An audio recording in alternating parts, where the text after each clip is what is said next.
Kadosh Boker Or, Beki'im Halacha 6, day 55, Siman Kuf Samech 160. We're on page 138, Halacha Yud Dalid, Halacha 14. Okay, some poskim ruled that if a fragrance was added to water, it is disqualified for netilat yadayim. So this is very interesting. Here I didn't do a usage with the water. What I did is I added a pleasant fragrance to the water. And once I add a pleasant fragrance to the water, some people say, that's it, it's disqualified. Why? They say they equated this case to soaking bread in water. Just like if I soak bread in water, that's it. It changes. Same thing here if I'm going to put a fragrance. Nevertheless, the Chachamim rejected this view and ruled that perfumed water is perfectly fit for the mitzvah. Adding a fragrance to the water is not an example of using the water. It's an act of improving the water's quality. It is therefore permissible to use perfumed water and to say the beracha netilat yadayim. If other plain water is available, however, it's obviously recommended to use that one than the perfumed one, since there are some poskim that disqualified it. So, 2 minutes. At the end of the day, it's a machloket. For sure, we're going to reject it because at the end of the day, you didn't use it and it didn't go down. At the opposite, you appreciated it, right? You brought it up a level. But still, since there are poskim that say that it could be disqualified, lechatchila, if you've got other water, use it. But if not, for sure, you're able to use this water. And we're going to see below in halacha 23. Okay, we're going to see what's written over there. Okay, next, halacha tetvav. Okay, here, by the way, if you look in the footnote, it brings down in 86. Look at the footnote 86. The Shnei Luchot HaBrit states that his mentors taught him that if a fragrance was added to the water, disqualified, just like bread which is soaked.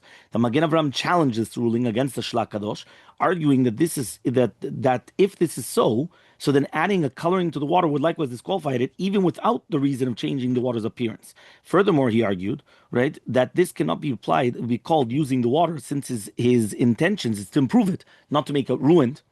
So it becomes sewage. And that is not the case in this instance, right? Because basically, when you ruin water, it's like sewage water. You're not allowed to use it anymore. I'm not the opposite. This is becoming even a better water, right? So it's not like that. Nevertheless, the Liyar Abba upheld the opinion of the Shnei Luchot HaBrit.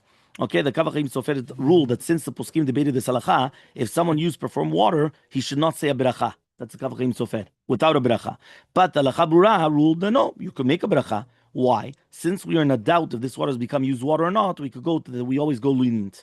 Okay, this rule applies not only when we are in doubt regarding what happened to the water, but also a case when the doubt is about a machloket poskim. So since halacha permits you to do it, so you could also do a beracha. You remember that was the general rule. Meaning, if I'm allowed to do the netilat yadayim, so I could do the beracha. All of this applies if no plain water is available, but if there's plain water, obviously it's recommended to use the plain water. Halakha tetvav 15, aquarium water. Okay, so this is going to be a very interesting halakha. Can you take the water from the aquarium and I'll use it? Now, technically, what are you going to tell me in the aquarium as well? It's got, the sea, it's like seawater or whatever it is, but you've got chlorine. Okay, fine. Okay, so let's see. If someone places live fish, right, in a container of water for a short time to keep them alive, the water remains fit for the mitzvah of netilat yadayim. The water of an aquarium, however, is disqualified. Why? Because it's got the refuse of the fish that live in it. So even if a fish is placed for a short time in a container of water, if the fish dies, the water is disqualified unless the fish was removed as soon as it dies. So one more time. Refuse, excrement. In the sea, it's the same? Yes, but in the sea, it's going to become batel to everything. Right? It's nothing. Here, it's inside of it's inside of a fixed area. So let's see the footnote, 87. The Magen Avraham ruled that if someone places a fish in a container of water to keep them alive, it's not considered used water, since the water does not do anything to the fish other than prevent it from dying. Meaning, it's not doing anything. You remember we compared this to the case that you're putting the drink inside of the water to maintain, not to make it cold. Do you remember? Or to keep it cold, which means to maintain it cold, or the other way around for the hot. You remember? So there, you're not doing a usage. Here, you're just preventing it from dying. You're not doing a usage of giving it life. He says, he added that this water is not considered sewage either. The Liyar Abba said that Mishnah Berurah goes even further, stating that even if the fish dies in the water, it still remains fit. The Kaf HaChaim Sofer says, no. If it dies in the water, you're going to start using this water. But he says what you do is, if you took it out immediately, then that's something else. Even according to the Liyar Abba's leniency, he says if the dead fish is left in the water some time, then it's considered putrid and disqualified. His leniency applies only if the dead fish is removed immediately. Okay, so again, one more time. That means this heter is only if it was removed immediately, then you could still use the water of this fish. Again, this is not a fish tank. This is not a fish aquarium. This is, you put it inside of this bowl or inside of whatever it is, just for a short period of time, just that way it just stays there for a few minutes until you... Yeah, exactly. That he puts it in something, and then afterwards he's going to transfer it to the place where it's there. The Lachabra ruled that if someone placed a dead fish in a container of water to keep them fresh, the water is disqualified as used water, okay? Because you already placed it when it was dead. Before we were talking about that it was alive and then it died, right? So again, according to the Lirabah, as long as you moved it immediately, it's going to be okay. If you leave it there for a long time, for sure it's bad. The Lachabra was talking about what happens if I put a dead fish there, lechatchila, then it's already bad, okay? What is the Magen Avram's reasoning? So the Magen Avram cited above explained that the water does not do anything to the fish other than prevent it from dying, and therefore it's not considered used water. This seems to contradict halacha regarding someone who places vegetables in water to prevent it from wilting. In that case, the water is disqualified because it penetrates the vegetables' fibers and it renews them. Meaning, you remember we said what was the difference between putting something cold and leaving it cold, or the vegetables? And we said in the vegetables it goes inside and it rejuvenates it. If it rejuvenates it, it's a new entity. It's not just preventing it from wilting, preventing it from becoming bad. So here he wants to say it's not only that you're just preventing the fish from dying, you're giving the fish life. There's a difference between preventing somebody from dying and giving him life, two completely different things. So he says the Machzita Shekel insisted, however, that the water does not penetrate the fish's flesh, whereas it does penetrate the vegetable's fibers. It is difficult to accept this distinction since a living fish, a live fish, is constantly sucking water into its mouth and running it through its gills in order to extract the oxygen from the water. So therefore, it seems logical that it's considered a passive act, only preventing the fish from dying. Meaning, what do you do when you're giving that? You're going to. It's not only just. I'm going to ask you a question. Yeah, we've got a doctor here. Yeah, when you drink water, are you just preventing yourself from dying, or are you going to come and it actually lives you? It gives you the nutrients and everything to live. So obviously, you're going to tell me that it's going to do both. It's not only just meaning of a person drinking water. No. I couldn't die. Well, it's so the same thing. That's what the Matzid Shekel is saying. It's not only just preventing it from dying. When a person drinks water, it's not just preventing him from dying. It's giving him life. Okay. So even if one rejects the reasoning offered by Magen Avraham, the halacha is still correct using the reasoning of the Shulchan Taor Komarna. He explained that the water, I'm not sure who this is, Shulchan Taor Komarna. Machazita Shekel is his explanation on the Magen Avraham. The Magen Avraham and the Shulchan Aruch, you've got two people explaining him. When you open up a Shulchan Aruch, you've got a Pri Megadim, right? And then you have the Machzita Shekel. So Machzita Shekel explains every single Magen Avraham, and the Pri Megadim, half the book of the Pri Megadim explains the Magen Avraham, and half the book explains the Taz. No. The name of the book. The name of the book. Yeah. I don't remember now the names. The names of those authors I don't remember. Okay? So he comes now and he says like this. He explained that the water remains fit for the mitzvah since every natural body of water contains fish.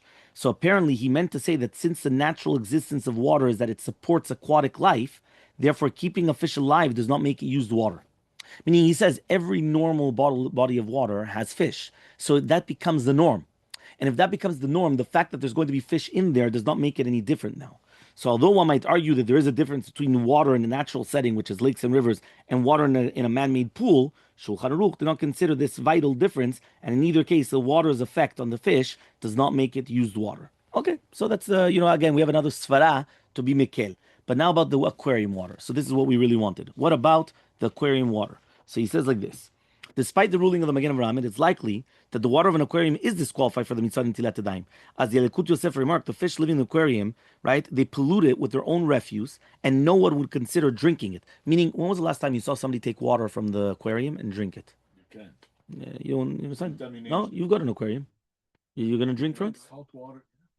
If it's salt water, obviously you can't. It's like the ocean water. Yeah, for sure. But the other neither, because there is defecation from the fishes. Exactly. You're not going to come and start. Yeah. So he says, yeah. In contrast, the response that Netzach Yosef ruled that the water in an aquarium is the same in container as water which fish were placed. In both cases, the water remains fit for the mitzvah. The Sefer, right? He comes and he says, "Vainatelem vainasem." Right? There's a book, name of the book again. Concur with the Netzach Yosef, arguing that anyone can see that an aquarium's water remains clean and fresh for a number of days, especially if it's got a filter system. Therefore, the water may be used for mitzvah netilat yadayim, and the blessing must be recited as well. An aquarium's water is disqualified only if it becomes dirtied. The Piskei Teshuvot cited the ruling of the Yalkut Yosef as halacha, meaning that water is in an aquarium is disqualified. So okay, so you've got a machloket. What about what happens in the water of an aquarium? Is it disqualified or not? Okay. Well, that's what you just said. Yes. Is the Hasidic Shulchan Aruch. Yes, that's the Komarna. Shulchan Aruch. There's two Shulchan Taors. That's why. What? No, Bila. נטילת ידיים. You said we can. לא, שנייה. When the Kotzker. Kotzker Rebbe. Okay. So here he says that's the aquarium water. The last halacha is what about testing the container for leaks? You're testing the container for leaks, meaning that I'm going to come and I'm going to insert water just to see if it has a leak in the container. I'm not putting on anything else. So if someone poured water into a container to test for leaks, the water is still fitting for the mitzvah netilat yadayim. It is not considered used water. Look in the footnote 88. The Ben Ish Chai ruled stringently, and he was basing himself on the Bet David, but the Rishon LeZion disagreed. Right? Why? Because he brought down the Bet Menucha. He decided that in this case, the water does not become used water since it performs no labor at all. Meaning, you remember we spoke about using it as on the other side of the scale? Remember, we said on the other side of the scale that you're putting water on this side in order to see how much is weight here, or to measure the weight in the water. So the same thing. Here he's saying he decided that in this case the water does not become used since it performs no labor at all.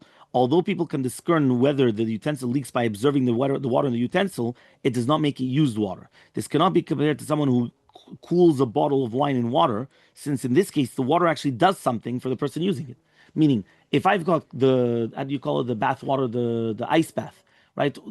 I make an ice bath. So I put ice and I add water, so therefore it's like mamash very, very cold, right? Not just ice in itself. You always add a little bit of water, so that way it makes like an ice bath. It's an accelerator to make the. Why do you think we spoke about it when we weren't here, right? We spoke about it. Isaac now taught us that, right? So what do? You take wine and you put it in the bucket. Don't just put it with ice. You add water. Cool. Add water. It becomes much quicker. 10 minutes. Yeah, it's much quicker.